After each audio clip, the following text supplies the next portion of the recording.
The moment I saw that shiny black SUV crawling down my dirt driveway like a snake with tinted windows, I knew trouble had finally found me again.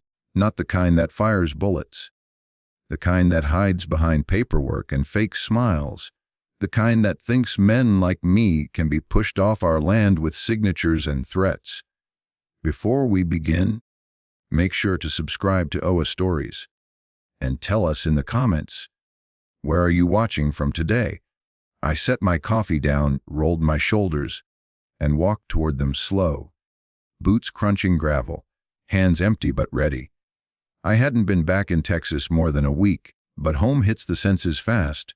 The smell of sun, baked cedar, dry hay, and old dirt waiting for rain. This ranch, the Banner Ranch, 140 acres of wild, stubborn earth, had been in my family since before Texas had traffic lights.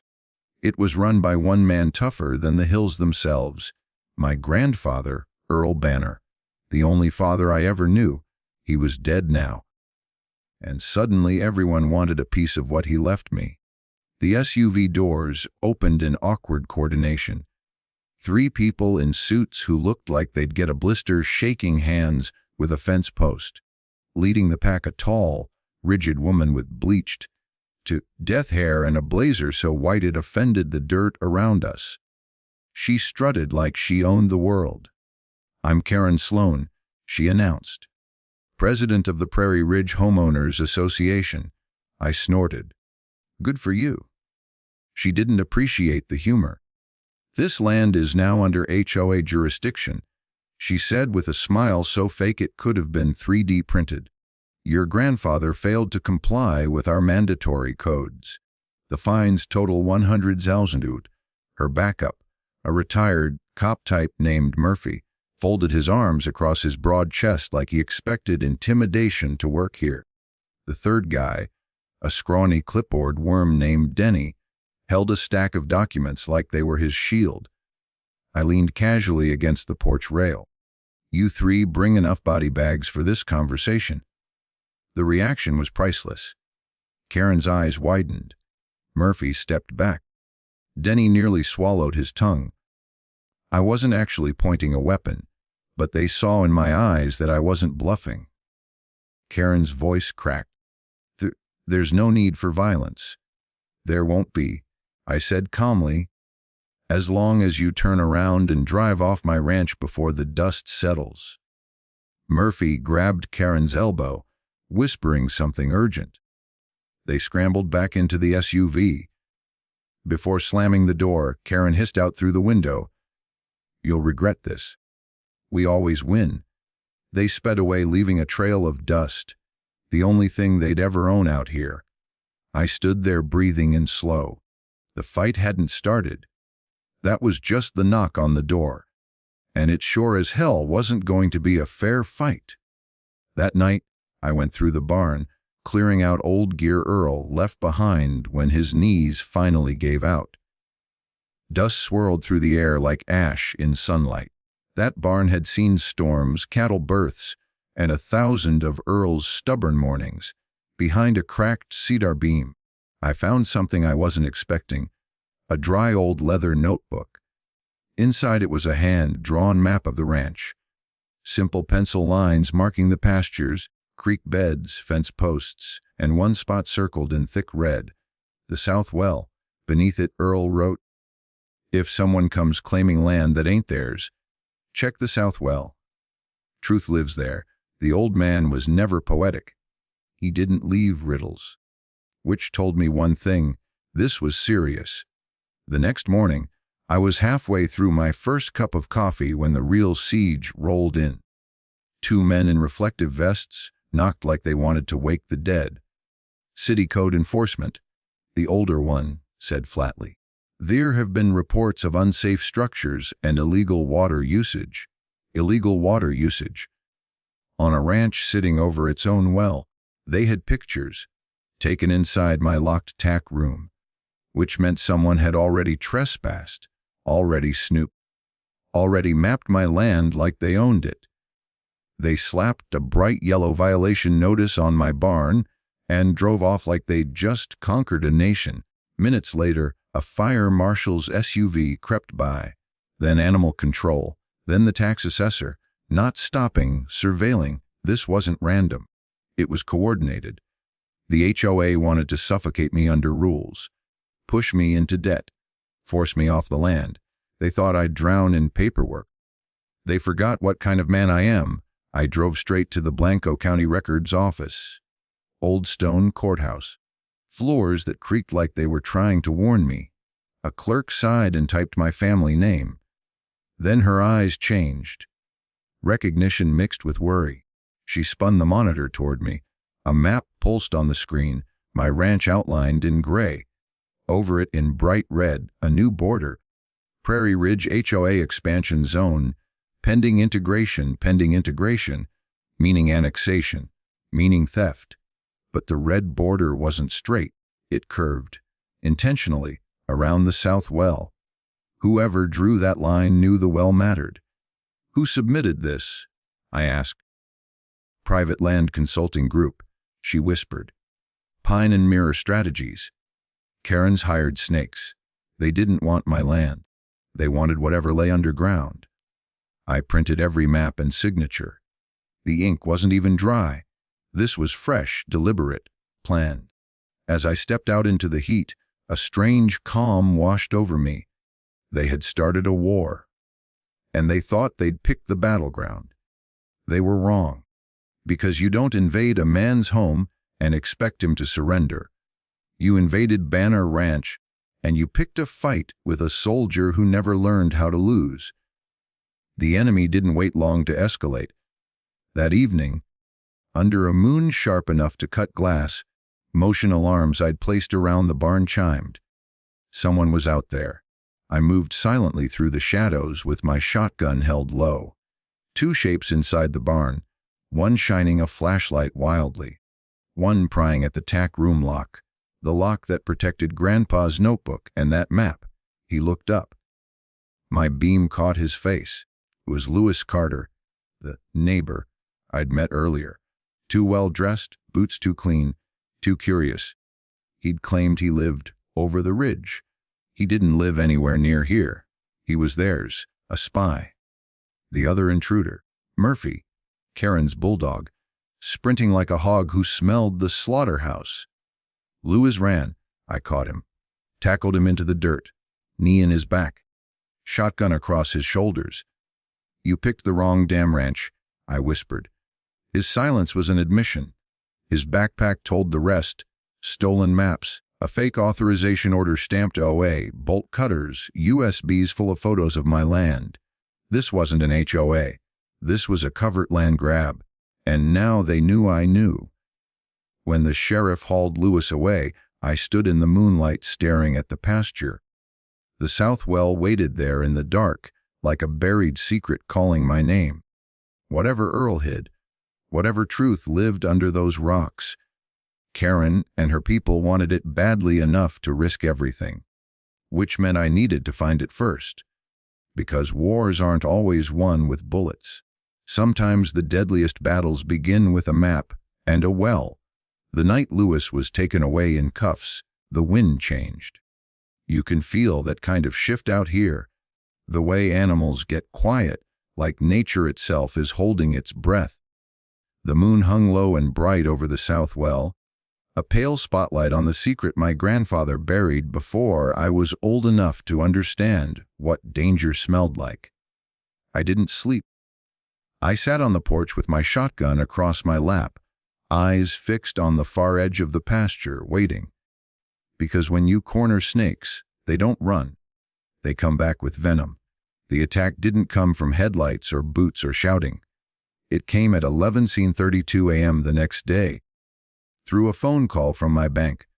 "Mr. Banner," the woman said, nervous like she knew she was delivering a death sentence. "We've placed a hold on your accounts due to a pending civil claim filed by Prairie Ridge Homeowners Association. $100,000. Same number Karen threw at me. They'd frozen every dollar I had. Feed, fuel, repairs, supplies, survival. They were trying to bleed me dry without firing a shot. After I slammed the phone down, I stared out across the land that raised me, and a thought hit me harder than any bullet ever did. They weren't fighting me. They were fighting Earl from beyond the grave. And Earl didn't lose. Not in life. Not in death. So neither would I. I needed backup, not soldiers. This wasn't that kind of battlefield. I called the smartest fighter I knew, Erica Mendez, my old friend who'd traded a badge and a gun for a law degree sharp enough to cut steel. When she answered, I didn't waste time. They froze everything.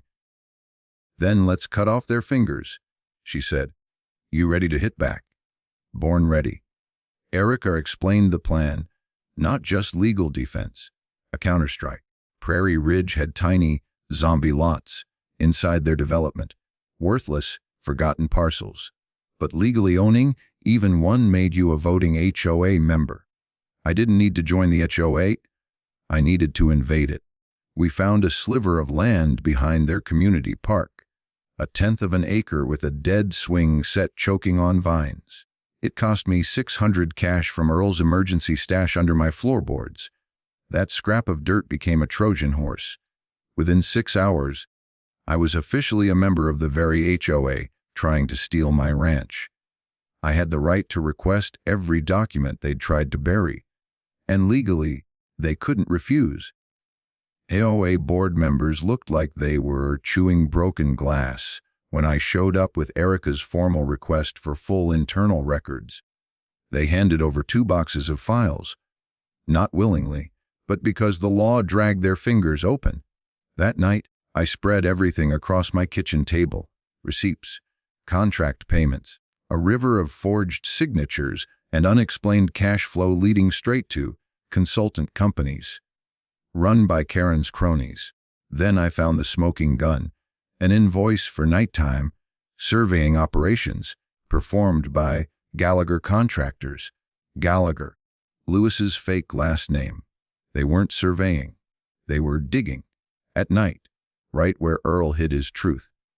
My jaw clenched hard enough to crack teeth. I scanned page after page until I found what scared them most: a metal anomaly flag beneath the south well. Metal buried not by accident. Earl wasn't a miner. He wasn't hiding treasure. He was hiding proof, something the HOA was terrified I would find before they did.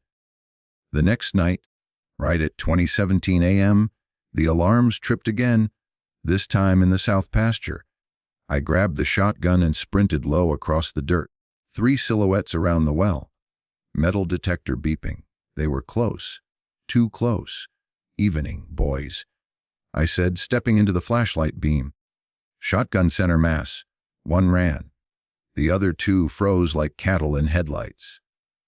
You're digging up secrets that ain't yours, I told them quietly. So let's make this real simple.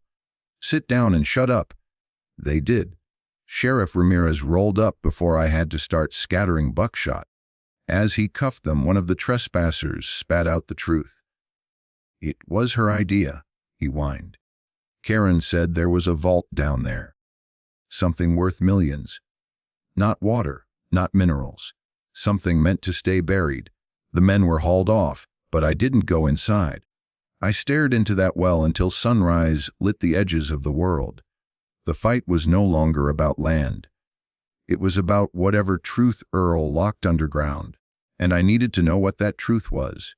Not tomorrow, not after another court battle. Now, I grabbed Earl's old leather gloves, a pry bar, rope, and a floodlight. My boots hit the dirt with each step like war drums. The well felt colder than the night had any business being. The stones looked familiar. I'd climbed this thing 100 times as a kid, but now I saw what I'd missed: a faint mark. 3 short chisel lines.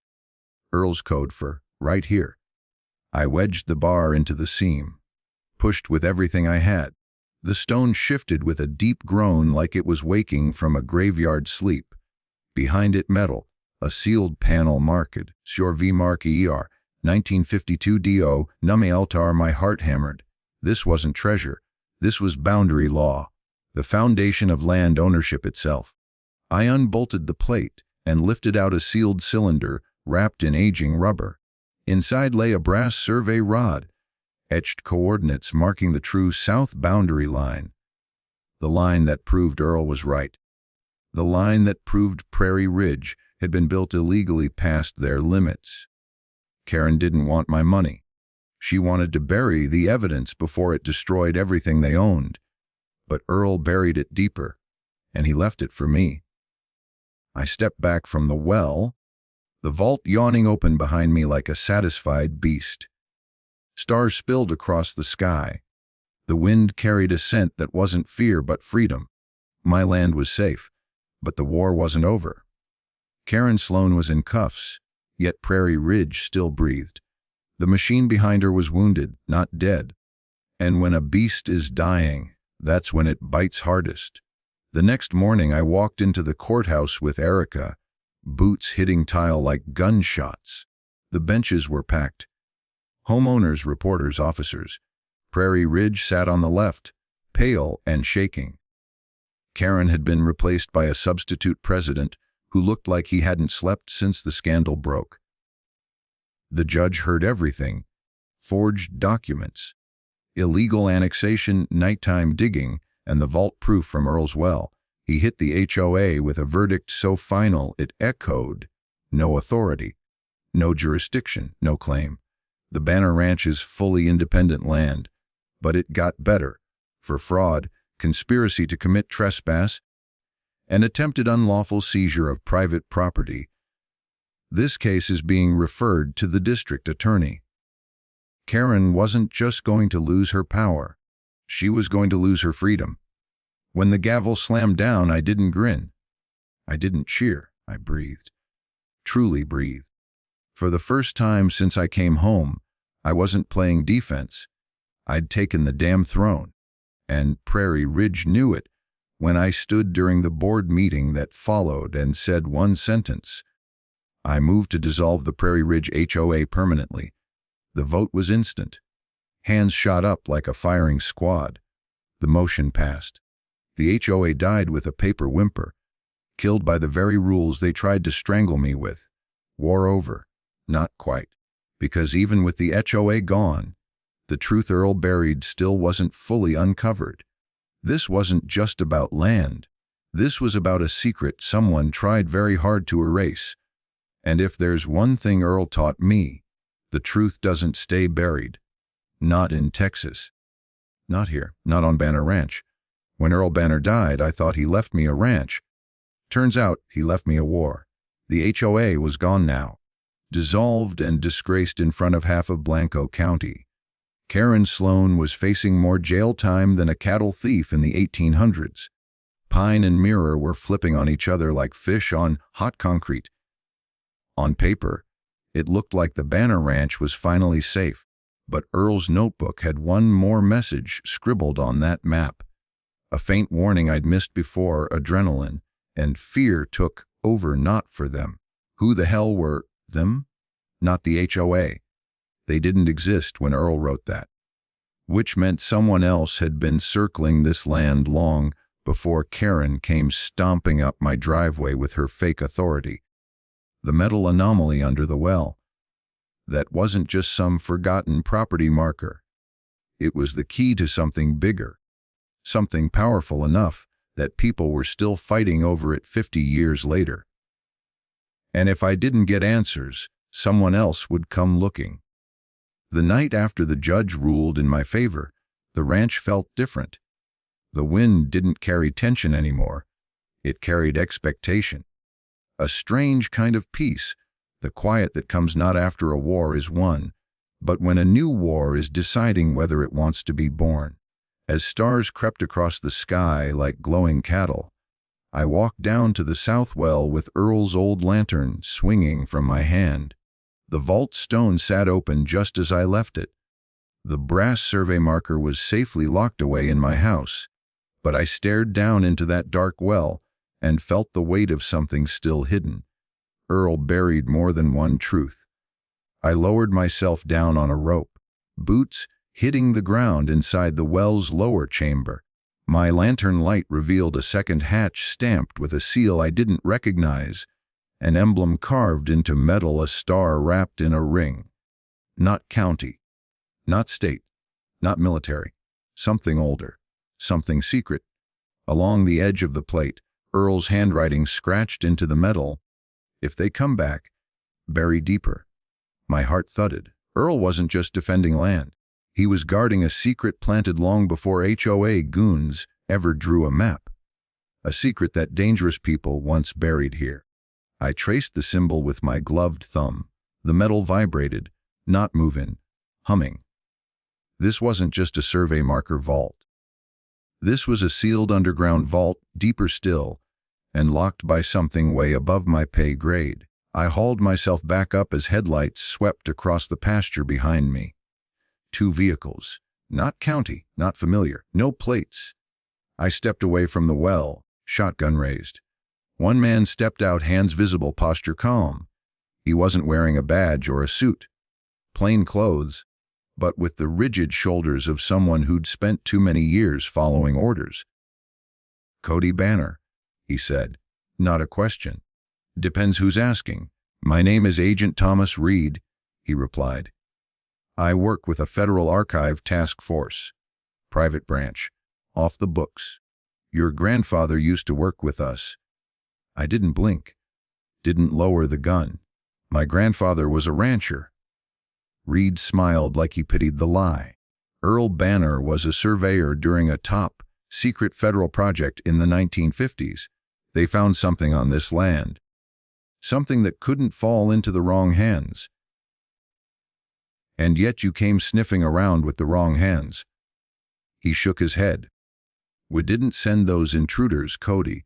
That was the HOA, and whatever greedy developers funded them. We've been monitoring from afar, hoping the secret stayed buried. We never wanted to involve you. So why are you here now?" "Because the secret is waking up again," Reed said quietly. "And you're the only one standing on top of it." I hated how much truth was in his tone. "What's under that well?" I asked. Reed hesitated, a long breath. "Not treasure," he said. "Not gold or oil. A boundary artifact, prehistoric. Ancient builders used it to mark land divisions thousands of years ago. It's worth billions. And it holds data we still can't decode. If it goes public, every corporation and government on Earth will claw at your land until there's nothing left." So that was the truth. Earl wasn't protecting a ranch. He was protecting the world from a feeding frenzy. "What now?" I asked. Reed glanced toward the vault. "Now you choose.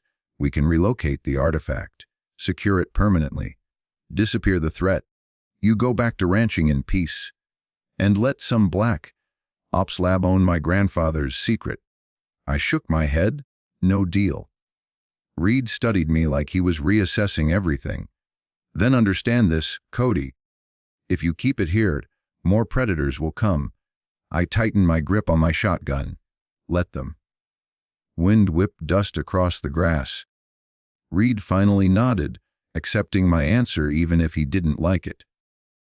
Then he said something I'll never forget.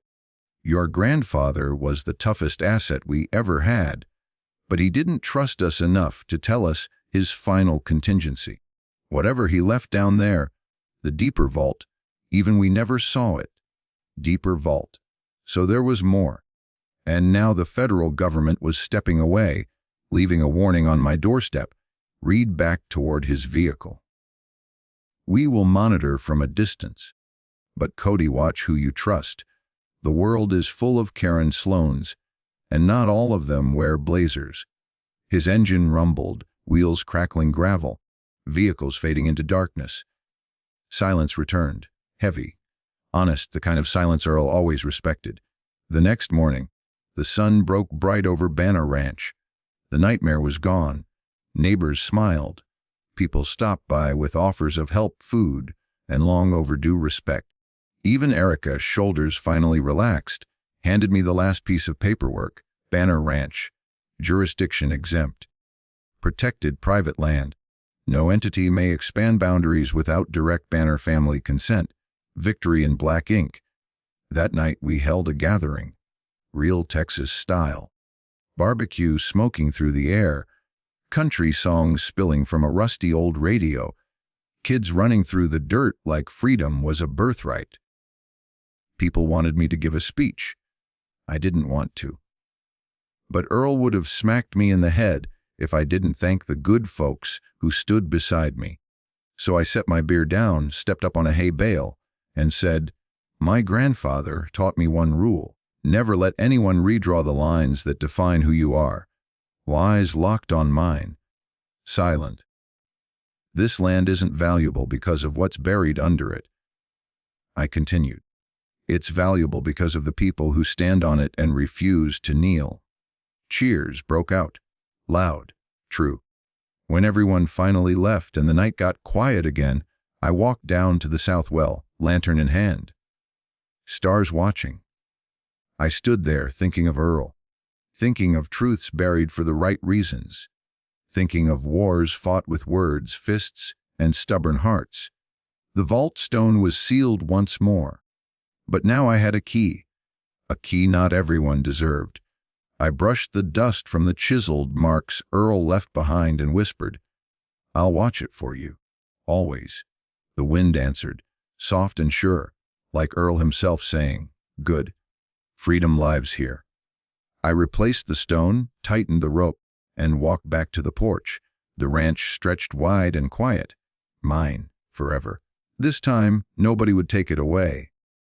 Because when you fight for your land, you fight for your soul. And men like me don't lose either one.